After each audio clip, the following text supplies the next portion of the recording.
The first thing people notice is how carefully he chooses the words, as if every syllable has weight.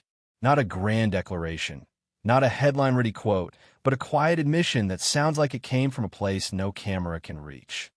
He calls himself stubborn, then pauses long enough for that label to sting. He says he is good at taking responsibility when he has stepped in wrong, and you can almost hear the unspoken follow-up. That being capable of owning a mistake does not rewind time, does not unbreak what was broken, does not return the moment when love still felt simple. Then he asks the question that keeps echoing long after the lights go out. What do I do with this? How do I write this? How do I make sure it does not happen again? Or, at the very least, how do I become better? For 3 decades, the world has watched Brad Pitt as if he were both the actor and the story. The Oscar-winning performances, the effortless charisma, the red carpet mythology of a man who seemed designed to embody perfection. But under that polished surface, his life is often played out like an emotional trial held in public, where strangers argue over motives and guilt with the confidence of people who have never met the person they are judging. It is one thing to fall in love in private and discover, painfully, that love has limits. It is another thing to do it when every step is documented, every rumor is monetized, and every silence becomes a blank page for tabloids to fill. He married 2 women the world called goddesses. One relationship became the template for the modern Hollywood power couple, the kind of pairing that made audiences believe in a shared fairy tale. Another became an empire larger than romance, stitched together with global fascination, a growing family, and an image that mixed glamour with purpose. Both ended not with a clean goodbye, but with years of bitterness, legal pressure, and a kind of damage that cannot be edited out of a life. The public tends to summarize it as scandal, as betrayal, as sides to pick. The private reality is colder. Breakups like these do not simply end a chapter. They rewrite the person who survives them. That is the atmosphere this story lives in, and it is why his quiet accountability lands like a shock. Because it suggests he is no longer trying to win the narrative. He's trying to understand himself. And in that shift, something else emerges, something far more dangerous to curiosity than any accusation. The idea that beneath the noise of the most famous relationships, there is one love that did not rot into headlines, one bond that did not become a courtroom, one woman who slipped past the perfect facade and left an imprint that time could not erase. The story insists she is not defined by spectacle. She is not the relationship that turned into a cultural event or a global obsession. She is the love that remained unmarred by the loudest parts of fame, the kind that does not need to be defended because it was never built for an audience. That is why the question is so unsettling. Who is she? Why did this single relationship endure in his heart, while 2 marriages that once seemed century-defining collapsed into bitterness? What makes one love survive as tenderness while others survive only as scars? His romantic history has often been told like a list, names and dates, glossy photographs, and dramatic turning points. But if you strip away the gossip and look at the pattern, a different picture forms. Early relationships happened before the world knew his face, before he became a symbol. Then came the era when fame turned every connection into a headline and every mistake into a permanent stain. Over time, love stopped being an experience and became a battlefield of perception. And when perception becomes the judge, even the happiest moments carry a shadow, because you can feel the world leaning in, waiting for the crack. That is what makes his confession feel less like a reveal and more like a reckoning. It is not merely about naming a person. It is about naming a truth, that the loves we celebrate publicly are not always the loves that shape us most deeply. Sometimes the love of your life is not the one that looked perfect in photographs. Sometimes it is the one you never finished explaining, because explaining would have ruined it. Now he is older, quieter, and the bravado that once protected him seems thinner. When a man like that finally admits there was someone who stayed in his heart through all the wreckage, it forces a different kind of attention. Not the hungry attention of gossip, but the uneasy attention of recognition. Because everyone knows what it is to lose something that still feels present. Everyone knows what it is to look back and realize the most important relationship was not the one the world watched, but the one the heart refused to bury. Before the world learned to chant his name, before his face became shorthand for a certain kind of Hollywood perfection, Brad Pitt's romantic life unfolded in a quieter, almost ordinary register. This period matters because it reveals something the later years would bury under spectacle. A man still forming his identity, learning desire and loss without the armor of myth. In hindsight, these early relationships read less like gossip and more like warning signs of how love changes once it is exposed to fame's glare. One of his first serious relationships happened when he was still an ambitious actor chasing auditions rather than headlines. The relationship existed before the machinery of celebrity locked into place, before being with Brad Pitt meant becoming a target for strangers. That innocence did not last. Even then, the early taste of public intrusion arrived with a cruelty that foreshadowed the decades to come. Fans did not merely watch, they interfered. Being slapped by a stranger for loving the wrong man is not simply an anecdote. It is a lesson in how quickly affection can turn hostile when the public decides it owns a story. As his visibility increased, so did the volatility of his personal life. Brief relationships came and went, not because of indifference, but because the environment itself was unstable. Fame compresses time. What might take years to mature or dissolve in a private life can ignite and burn out in months when every interaction is accelerated by attention. In this phase, Pitt was described by those around him as deeply sensitive, driven, and almost frighteningly focused. That intensity made him compelling, but it also made relationships fragile. When ambition burns that hot, intimacy often becomes collateral damage. Then came the first real scandal, the kind that teaches a young star how unforgiving the industry can be. Being linked to someone else's marriage was not merely embarrassing, it was dangerous. Suddenly, love was no longer just emotional risk. It carried reputational consequences, legal implications, and even physical threat. The story that followed did not matter as much as the impact it had on him. From that point on, he learned that desire could place him in situations where control vanished completely. That awareness does not disappear. It stays, shaping how a person approaches connection long after the incident fades from a news cycle. Public humiliation soon followed, delivered in a moment so casual and public that it became legend. Being abandoned at a high-profile event is not just rejection. It is rejection staged for an audience. The pain of that moment was not only personal, but performative. It taught him another harsh truth. In Hollywood, even your worst memories can become entertainment. You do not simply process them. You relive them through jokes, interviews, and recycled anecdotes. Over time, this creates a defensive posture. You begin to anticipate loss, to expect departure, to guard yourself by appearing unbothered. Yet despite these bruises, he did not retreat from love. Instead, he entered a relationship that would mark his first truly formative heartbreak. The connection was intense, creative, and emotionally sincere. It was not perfect, but it was real. Years later, he would speak of it with a tenderness that surprised people. He did not rewrite it as a mistake or dismiss it as youthful folly. He called it one of the greatest relationships of his life. That choice of words is revealing. It suggests a man who understands that value is not measured by permanence alone. What ended that relationship was not a lack of feeling, but the collision between romantic idealism and adult reality. This was where he first articulated a truth that would later echo through his marriages. Love does not conquer all. That statement sounds simple, almost cynical, but it is devastating when you arrive at it honestly. It means acknowledging that timing, growth, ambition, and unresolved wounds can overpower even genuine affection. For someone raised on the cinematic promise of everlasting love, this realization is not wisdom. It is grief disguised as insight.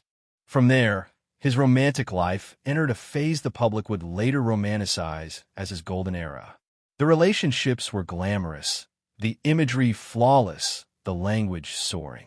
He spoke of angels, of destiny, of lifelong devotion. Engagements were announced like fairy tales, proposals framed as cinematic moments. For a while, it seemed as though he had finally aligned love with the myth the world wanted him to fulfill. But beneath the elegance, something was already shifting. When relationships are elevated to symbols, they stop belonging solely to the people inside them. Expectations multiply. Every hesitation is analyzed. Every comment becomes evidence. Even love itself is scrutinized for consistency, for narrative purity. The moment a crack appears, it is magnified. And when a fairy tale breaks, it breaks loudly. The emotional debris does not settle quietly. It becomes part of public memory. This is why the idea of a single enduring love begins to feel plausible in retrospect. Not because it was the most dramatic or the most celebrated, but because it existed outside the machinery that destroyed the others. In the early years, before fame fully hardened him, before love became a performance, there was room for something simpler. A bond that did not have to carry the weight of expectation. A relationship that could fail or endure without being transformed into a cultural event. Part 2 of this story is not about naming that love yet. It is about understanding the conditions that make such a love possible. The early years show a man repeatedly confronted with the limits of desire under pressure. Each disappointment stripped away another illusion. Each public wound taught him what love could not survive. And slowly, almost imperceptibly, the criteria changed. What once dazzled him no longer promised safety. What once felt like destiny began to look like danger. By the time the world crowned him as half of its most beloved couple, he was already carrying the quiet knowledge that love, when exposed to too much light, can wither. And that knowledge would shape everything that followed. By the mid-1990s, Brad Pitt had crossed an invisible threshold. He was no longer simply a talented actor with striking looks and growing acclaim. He had become a symbol.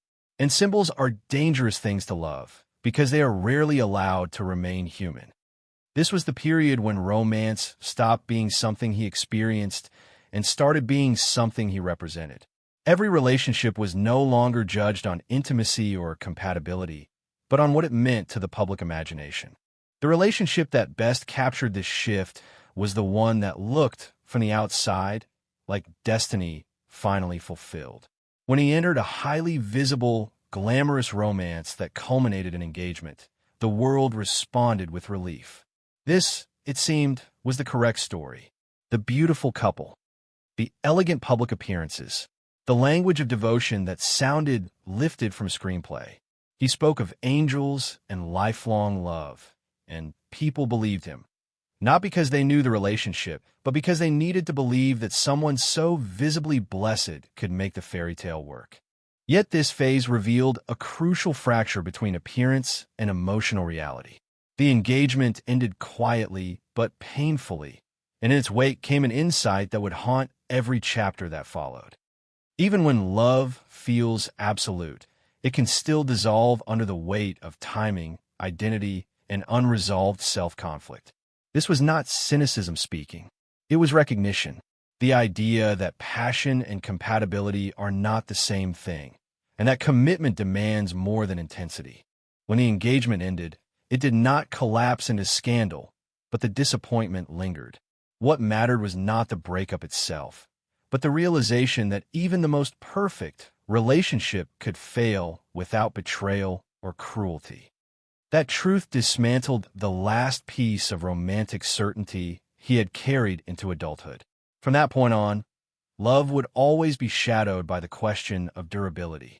Not do I love her, but can this survive who I am becoming? That question followed him directly into the most culturally significant relationship of his life. When he met Jennifer Aniston, the world did not see two people finding connection. It saw a narrative correcting itself. She was approachable where others were ethereal, warm where others were enigmatic. Together, they embodied balance. Their relationship was quickly framed as a stabilizing force, proof that fame could coexist with normalcy. The fact that their first meeting was unremarkable only strengthened the myth. This was not lightning striking. This was something that grew. Their early relationship was described as easy, relaxed, almost ordinary. That ordinariness became its greatest selling point. In a culture addicted to drama, their calm felt reassuring. When they appeared together publicly, it was not explosive chemistry that drew admiration, but compatibility. They seemed aligned, grounded, mutually supportive. The engagement that followed felt inevitable rather than theatrical. Even the ring he designed himself became symbolic of intention rather than extravagance. Their wedding was staged like a celebration of permanence. Every detail reinforced the idea that this union was not fleeting. It was not impulsive. It was built to last. For a while, the image held. Careers flourished. Public affection appeared sincere and unforced. They worked together, invested together, and presented themselves as partners not just in love, but in life. To many, this was not just a successful marriage. It was the marriage. But beneath the surface, something subtle was changing. As time passed, the narrative that once protected them began to press inward. When you become a symbol of perfection, there is no space for uncertainty. Every hesitation becomes suspicious. Every private struggle feels like a betrayal of the image others have invested in. And slowly, the difference between who they were and who they were expected to be began to widen. One of the most revealing moments came not in a dramatic confrontation, but in a pause. When asked publicly whether her husband was the love of her life, Jennifer hesitated. The answer she gave was thoughtful, measured, honest, and instantly magnified. That hesitation was not a rejection, but it exposed a truth that perfection narratives cannot tolerate. Love can be profound without being absolute. The public heard doubt. The marriage felt the pressure of interpretation. At the same time, their lives were pulling in different emotional directions. She spoke openly about slowing down, about family, about grounding. He was still in motion, still chasing something undefined, still restless beneath the stability he had worked so hard to build. These differences were not moral failures. They were mismatches in timing and need. But in the public eye, nuance rarely survives. Stories demand causes. Causes demand villains. When a separation was announced, the language was careful, almost clinical. It rejected speculation, denied simple explanations, and asked for privacy that was never going to be granted. What followed was not just the end of a marriage, but the collapse of an idea. The world did not simply mourn their relationship. It interrogated it. Photos, rumors, and narratives flooded the space where understanding should have lived. For Jennifer, the pain was compounded by being cast into a role she never auditioned for. For Brad, the consequences were quieter but no less severe. He was suddenly the man who broke the fairy tale. Intentions no longer mattered. Context evaporated. The relationship that once defined stability now defined loss. And yet, even in the aftermath, something remarkable persisted. She spoke of love without bitterness. She refused to erase what they had been. She acknowledged the depth of their bond, even as she grieved its end. In doing so, she preserved something rare, dignity after disillusionment. And in that dignity, a different form of permanence took root. Not romance, but respect. Not possession, but memory uncorrupted by hatred. This is where the story begins to turn. Because if love can survive divorce without mutating into resentment, then perhaps the truest measure of a relationship is not whether it lasts, but what it becomes when it ends. The marriage was over, but the emotional connection did not decay.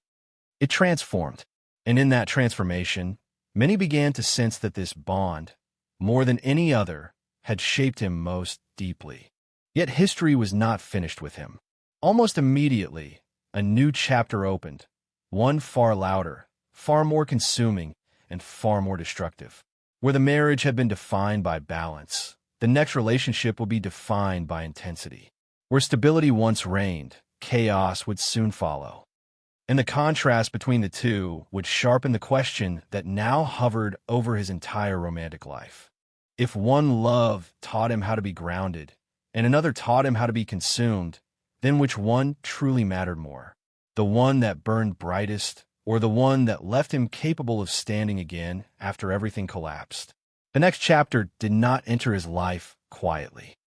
It arrived with force, chemistry, and a sense of inevitability that felt almost cinematic. When Brad Pitt met Angelina Jolie, it was not framed as a simple romance, but as the beginning of something larger than either of them. From the outside, it looked like destiny asserting itself. From the inside, it would become the most consuming, transformative, and ultimately destructive relationship of his life. They met while working together at a time when his marriage was already fragile, though still intact. The initial descriptions were careful, almost defensive. They spoke of friendship, of professional respect, of enjoying collaboration. Yet even in those early explanations, there was an undercurrent that could not be disguised.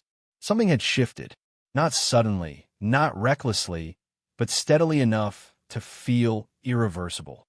What began as shared energy on set evolved into emotional reliance, and emotional reliance has a way of exposing what is missing elsewhere. This relationship did not grow in the shadows. It exploded into public consciousness. The pairing itself carried symbolic weight. Two global icons, each known for intensity, intellect, and a refusal to be ordinary. Together, they did not merely attract attention, they dominated it. Whereas previous marriage had reassured audiences, this new connection unsettled them. It challenged the narrative they had invested in. And when narratives are threatened, the backlash is swift and merciless. What followed was not just romance, but construction. A family took shape at remarkable speed, blending adoption and biological children into a unit that seemed to defy convention. Each step was framed as intentional, purposeful, humanitarian. The message was clear. This was not indulgence. This was meaning. They were not escaping scrutiny. They were transcending it. At least that was the image. For a time, the image held. They became synonymous with a certain kind of modern power couple, glamour paired with activism, fame paired with conscience. Their children were not accessories, but central to the story they told about themselves. Even their wedding, delayed for years, was presented as something deeply personal, centered on family rather than spectacle. When it finally happened, it felt less like a climax and more like confirmation that this union had already been lived long before it was formalized. But intensity has a cost. The same qualities that made the relationship compelling also made it volatile. Two strong identities, both carrying personal histories of trauma, ambition, and control, do not easily soften each other. They collide. They test boundaries. And when pressure enters the system, it does not dissipate quietly. It concentrates. The film they made together after marrying was, in hindsight, painfully symbolic. They portrayed a couple unraveling, communicating through silence, resentment, and emotional distance. At the time, it was seen as art. Later, it felt prophetic. Life has a way of exposing truth through metaphor when direct language fails. And not long after, the metaphor became reality. The divorce announcement landed like an earthquake. The language used was restrained, almost clinical, but the implications were anything but. What followed was a period of chaos that stretched on for years, dragging private pain into public view. Allegations, investigations, denials, and legal proceedings blurred together until the original reasons for the separation were almost lost beneath the noise. For him, this was not merely a breakup. It was an existential rupture. The identity he had built around family, partnership, and purpose was suddenly under scrutiny. Even when investigations cleared him of wrongdoing, the damage was already done. Public opinion does not operate on verdicts. It operates on impressions. And impressions, once formed, are stubborn things. The legal battle became its own prison, extending far beyond the emotional end of the marriage. Custody disputes, asset divisions, and symbolic conflicts over shared property turned love into litigation. What had once been a shared dream transformed into a prolonged war of attrition. Years passed. Healing stalled. Closure remained out of reach. During this time, something inside him shifted fundamentally. The man who once embraced intensity now recoiled from it. The man who chased connection began to crave silence. He spoke less. He withdrew, not out of arrogance, but exhaustion. Love, once a place of expansion, had become a source of fear. Not fear of intimacy itself, but fear of what intimacy could unleash. And this is where the contrast between his relationships becomes stark. One marriage ended in sadness and dignity, leaving behind mutual respect. The other ended in devastation, leaving behind legal scars and emotional landmines. Both mattered. Both shaped him. But they taught radically different lessons. From the wreckage of this second marriage emerged a man no longer interested in proving anything. He no longer needed love to be epic, transformative, or admired. He needed it to be safe. He needed it to be quiet. The very qualities that once drew him to the storm were now the ones he avoided most. This does not diminish what that relationship meant. On the contrary, it underscores its significance. It was the love that consumed him, the love that forced him to confront his own limits, the love that stripped away illusion and left him with nothing but accountability. It reshaped his priorities not through joy, but through consequence. When a marriage was finally declared over on paper, it did not feel like an ending. It felt like the clearing of smoke after a fire that had already burned everything down. What remained was a man standing amid the ruins, older, quieter, and painfully aware that love without balance is not salvation, it is survival. Only after this storm did the possibility of something different emerge. Not immediately, not easily, but slowly, as he learned to live without spectacle, without narrative, without the need to be understood by anyone except himself. And in that silence, the question that had followed him for decades returned in a new form. Was the love of his life the one that inspired the world, or the one that left him capable of finding peace again after everything had been destroyed? After weathering the storm of his second high-profile marriage, Brad Pitt entered a period of reflection, one marked less by public appearances than by private assessment. He no longer measured relationships by their visibility or by the intensity of public fascination. Instead, he began evaluating love by its ability to sustain him emotionally and spiritually, by its capacity to bring peace rather than chaos. The reckoning was internal.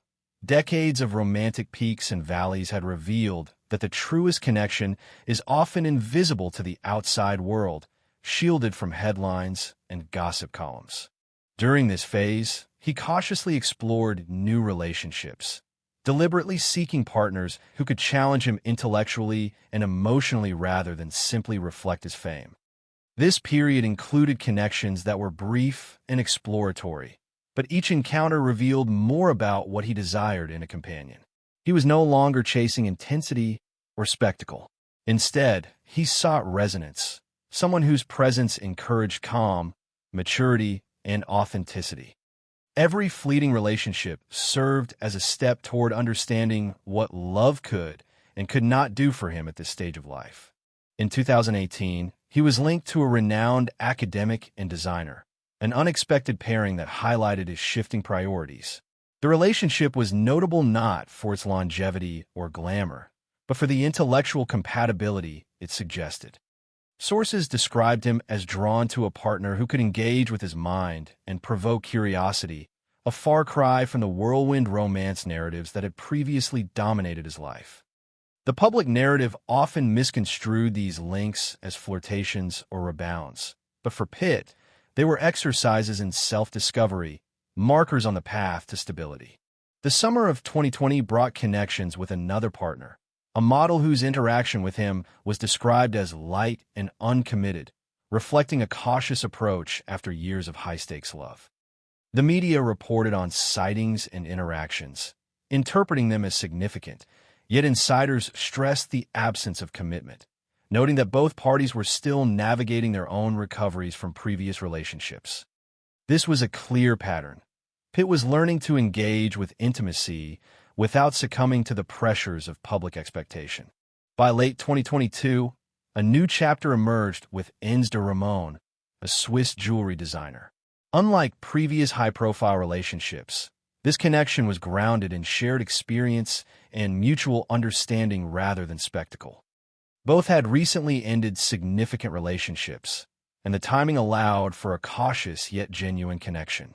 The relationship quickly deepened, marked by shared milestones, birthday celebrations, moving in together, and eventually a public red carpet appearance at a major film festival. This marked a significant shift from previous patterns. The relationship was serious, stable, and private, offering a stark contrast to the intense public scrutiny that had characterized his past. Ensda Ramon's presence represented a new paradigm for Pitt. She was not a Hollywood celebrity, nor was her life lived in the glare of the press.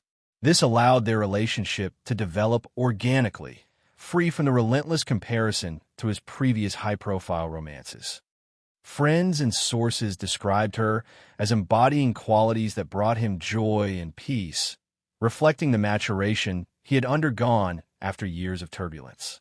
Their interactions, while occasionally public, were centered on the quiet, everyday moments that had eluded him in his earlier relationships. Meanwhile, his past with Jennifer Aniston remained a powerful undercurrent in his personal narrative. The depth of their early connection, the public fascination with their union, and the enduring respect between them formed a parallel storyline to his present stability. Even after years apart, their interactions demonstrated a unique blend of familiarity and evolved understanding. Public events, such as award ceremonies and collaborative projects, revealed an enduring friendship that had survived the fractures of fame and the passage of time. This ongoing bond suggested that the love of his life might not always be measured by the duration or intensity of a romantic relationship, but by its lasting emotional impact and the mutual respect it fosters. Brad Pitt's journey illustrates the complexity of love in the context of extraordinary visibility. His early relationships were formative, teaching him resilience and self-awareness. His high-profile marriages highlighted the intersection of personal intimacy with global scrutiny, revealing the pressures that accompany living love publicly. Finally, his more recent relationships emphasize intentionality and depth over visibility, demonstrating a deliberate approach to companionship rooted in maturity and self-understanding. In examining this trajectory, one sees a consistent pattern. Love is not a fixed concept in Pitt's life, but an evolving practice shaped by circumstance, personal growth, and reflection. Each relationship, whether brief, intense, or long-lasting, contributed to his understanding of what constitutes meaningful connection. The shifts from youthful passion to public spectacle to private stability underscore the nuanced lessons that accompany human intimacy over decades. It is these lessons, perhaps more than the relationships themselves, that define the narrative of his life in love. The evolution of Pitt's romantic life also underscores the interplay between personal choice and public expectation. Early decisions, made under relative anonymity, were informed primarily by personal desire. Later relationships, conducted in the glare of international media, were subjected to scrutiny that amplified missteps and magnified conflicts. The contrast between these phases illustrates the degree to which external perception can influence personal experience, altering not only the course of relationships, but also the psychological impact of their success or failure. Through all of these experiences, a central theme emerges. The capacity for love is inseparable from the capacity for reflection. Pitt's life shows that even after betrayal, loss, and public humiliation, the ability to form meaningful bonds can endure. What changes is the criteria for engagement. Stability, mutual respect, and emotional resonance gain precedence over excitement, glamour, or cultural symbolism. This progression marks a profound transformation, demonstrating that true intimacy is as much about emotional maturity as it is about romantic chemistry. In sum, the narrative of Brad Pitt's romantic history is not merely a chronicle of high-profile relationships, but a study in emotional evolution. Each chapter, from early romances to publicized marriages to carefully chosen later partnerships, reveals a man negotiating the tensions between desire, fame, and personal growth. The lessons embedded in these experiences speak to the universal complexities of love, resilience, and the pursuit of genuine connection in a life lived under extraordinary circumstances. They reveal that the most enduring forms of love may not be the most visible or celebrated, but those that cultivate understanding, respect, and the capacity for peace within oneself and with others. After years of public scrutiny, heartbreak, and legal battles, Brad Pitt entered a period of life that demanded a different approach to love.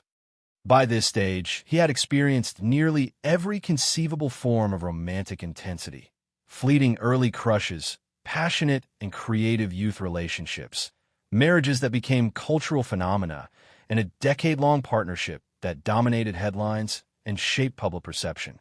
Each of these relationships had taught him something essential, often at great personal cost. Now, the challenge was to integrate these lessons into a new approach, one that prioritized emotional stability and personal fulfillment over spectacle. The key shift in this phase was his deliberate search for emotional resonance rather than public approval. Previously, love had often intersected with fame in ways that amplified stress and distorted perception. A relationship was no longer simply about compatibility. It had to navigate the relentless judgment of media, fans, and industry peers. In his earlier years, these pressures often intensified conflicts, made reconciliation difficult, and sometimes transformed misunderstandings into enduring scandals. The repetition of such experiences left an indelible imprint. Love without equilibrium is unsustainable. His return to dating in this period was characterized by caution and reflection. He connected with individuals who shared his interests, values, and intellectual curiosity rather than seeking a partner merely for companionship or public appeal. This approach signaled a maturation in emotional priorities. Rather than pursuing relationships that would reinforce his public image, he focused on personal satisfaction and the ability to cultivate calm and stability in his life. The new partners he met were measured, mature, and unencumbered by the glare of global scrutiny, allowing him to experience intimacy without the constant overlay of external expectation. One notable connection during this period involved a renowned designer and academic. Although brief, this relationship signaled a departure from his prior patterns, emphasizing intellectual engagement and mutual respect over spectacle. The public often misinterpreted these links, framing them as casual or exploratory. Yet for Pitt, they serve as a practice in rebuilding trust and reestablishing emotional boundaries. Each new connection reinforced the necessity of patience, careful observation, and deliberate choice. Later in this phase, he was romantically linked to a model, a relationship marked by a lighthearted, uncommitted dynamic. Insiders described the relationship as mutually exploratory, offering both parties space to assess emotional compatibility without undue pressure. The emphasis was on enjoyment, discovery, and emotional safety rather than permanence. This period illustrates a strategic retreat from the intensity of his previous high-profile romances. He learned to embrace uncertainty while safeguarding his emotional well-being. The transition to a more serious, stable partnership came with Inés de Ramón. Unlike previous partners, she represented a convergence of timing, personal readiness, and mutual understanding. Both had recently ended significant relationships, allowing them to approach their connection free from lingering obligations or unresolved emotional baggage. Their relationship progressed deliberately, yet naturally, marked by shared milestones, birthdays, moving in together, and public appearances that announced stability rather than spectacle. Inés brought an equilibrium that had been absent in previous romances, offering peace, emotional support, and a sense of normalcy. This stage also highlighted the contrast between public perception and private reality. While past relationships have been dissected, speculated upon, and sensationalized, the focus now was on quiet consistency. Milestones such as moving in together or attending a premiere were no longer dramatized for media consumption, but experienced as meaningful steps in emotional consolidation. The narrative emphasizes that, after decades of intense public exposure, Pitt's understanding of love had evolved. It was no longer about dominance, visibility, or romantic mythology. It was about creating space for personal growth, shared support, and sustainable companionship. Simultaneously, his bond with Jennifer Aniston continued to endure in a distinct, non-romantic form. Their interactions were no longer about passion or rekindling old flames, but about the mature friendship that had emerged from shared history. Public events, collaborative projects, and personal gestures reflected a deep mutual respect and appreciation. This enduring friendship served as both emotional continuity and evidence that the most meaningful connections can survive, even when romantic involvement ends. It illustrated a critical lesson.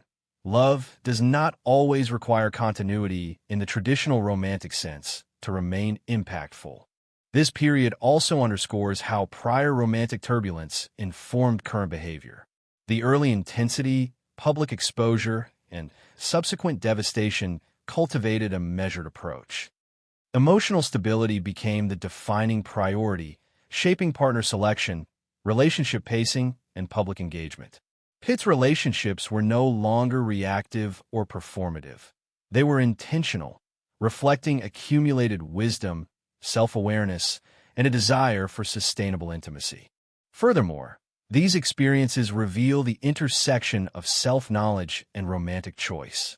By evaluating each relationship through the lens of personal growth and emotional equilibrium, Pitt demonstrated an understanding that love is a dynamic process. Past failures were not erased. They were assimilated into an evolving framework that guided his actions, decisions, and expectations.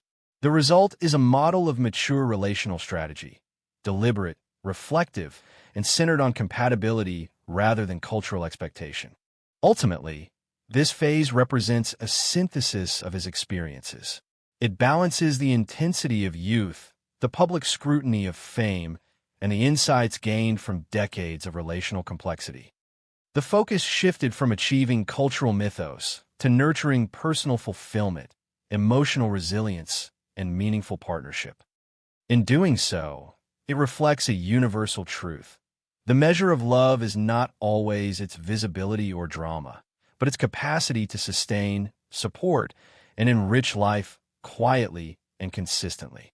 Brad Pitt's journey in this period demonstrates that love, when approached with intention and insight, can transcend previous failures and public interference.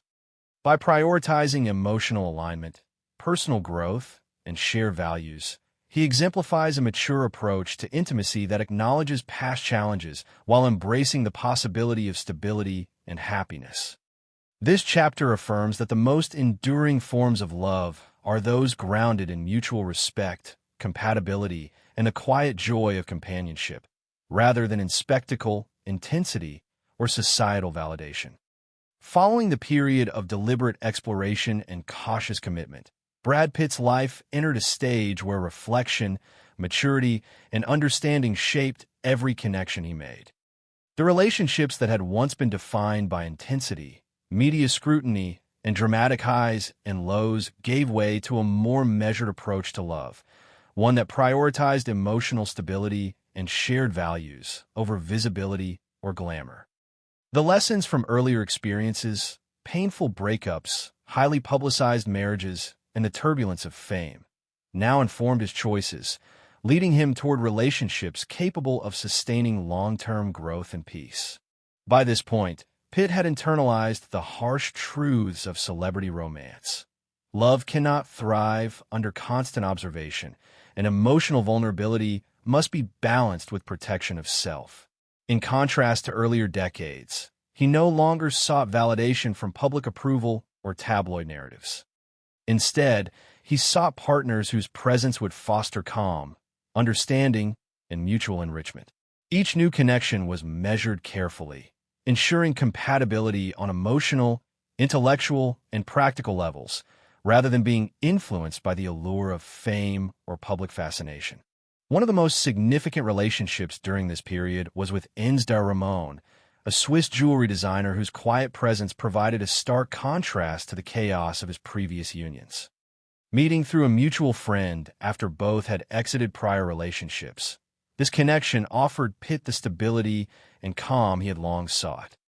Unlike earlier partners, Ramon was unconnected to Hollywood celebrity culture, allowing their bond to develop privately and organically, free from the intense scrutiny that had characterized past relationships. Friends and sources describe her as bringing balance and emotional support, qualities that Pitt had increasingly valued after years of high-profile turbulence. Their relationship progressed steadily, marked by meaningful milestones rather than media spectacle. They were seen celebrating birthdays together, moved in under careful consideration, and made selective public appearances, including a notable red carpet debut at the Venice Film Festival. Each milestone was celebrated for its personal significance rather than for public display, reflecting a deliberate shift in how Pitt approached intimacy and partnership. This period highlighted a critical transformation. Love was now measured by its capacity to bring happiness and security, rather than by the intensity of public attention or societal fascination. Parallel to this new relationship, Pitt maintained a continued bond with Jennifer Aniston, his first major Hollywood marriage. Their connection, once romantic and highly publicized, had evolved into a deep, respectful friendship that endured long after their separation. Public interactions, collaborative projects, and mutual support illustrated a profound understanding. Love can leave lasting impacts even when romantic involvement ceases. The enduring respect and friendship between them underscore the idea that some relationships transcend traditional definitions of romance, offering emotional continuity, personal growth, and a shared history that informs all future connections. During this period, Pitt's approach to romance reflected both wisdom and self-awareness. He engaged with partners who aligned with his priorities: stability, mutual respect, intellectual compatibility, and shared values. Previous experiences with intense public scrutiny and personal heartbreak had taught him the importance of boundaries and careful consideration. The lessons of past relationships, particularly the dissolution of highly public marriages and the emotional toll of celebrity, shaped his desire to cultivate partnerships that could endure without being consumed by external pressures. Pitt's evolution also demonstrated the interplay between personal growth and relational choice. He had transitioned from seeking romantic intensity and public validation to prioritizing emotional sustainability and meaningful connection. Past failures were neither forgotten nor dismissed. They were incorporated into a framework that guided his interactions, decisions, and expectations. This mature approach allowed him to navigate intimacy with greater clarity, patience, and discernment, fostering relationships that balance love with self-preservation and long-term viability. The trajectory of Pitt's romantic life highlights a broader truth about human relationships. The most enduring and impactful forms of love are not always those marked by public acclaim, drama, or intensity. Instead, they are relationships that provide stability, mutual support, and the opportunity for personal growth. Pitt's later experiences underscore the significance of intentionality, emotional compatibility, and the cultivation of trust and understanding. These elements, often absent in earlier, more turbulent relationships, became central to the longevity and quality of his connections in this stage of life. Moreover, the contrast between past and present relationships illustrates the role of experience in shaping relational priorities. Where early love was exploratory and susceptible to external pressures, later relationships reflected conscious choices informed by self-knowledge and the wisdom of previous heartbreaks. The patterns that once led to volatility, impulsivity, public scrutiny, and emotional intensity were replaced by deliberate engagement, careful assessment of compatibility, and an emphasis on emotional and intellectual resonance. Ultimately, this final stage of Brad Pitt's romantic narrative portrays a man who has learned to navigate love with discernment, patience, and emotional intelligence. The experiences of youth, early fame, and turbulent marriages were not discarded but integrated, shaping a more mature approach to intimacy. He sought relationships that were not defined by spectacle, but by mutual respect, shared values, and the capacity to foster stability and happiness. In doing so, he demonstrated that the evolution of love is as much about personal growth and self-understanding as it is about connection with others. This phase also emphasizes the idea that the love of one's life cannot always be reduced to romantic passion alone. True love, in Pitt's case, encompasses the capacity to foster personal development, cultivate trust, and provide emotional security. The narrative illustrates that meaningful relationships can endure, adapt, and provide profound satisfaction, even when separated from public recognition or the dramatic intensity of earlier romances. Pitt's journey thus offers a compelling example of how love evolves with experience, demonstrating that the most enduring relationships are those grounded in maturity, mutual respect, and shared understanding.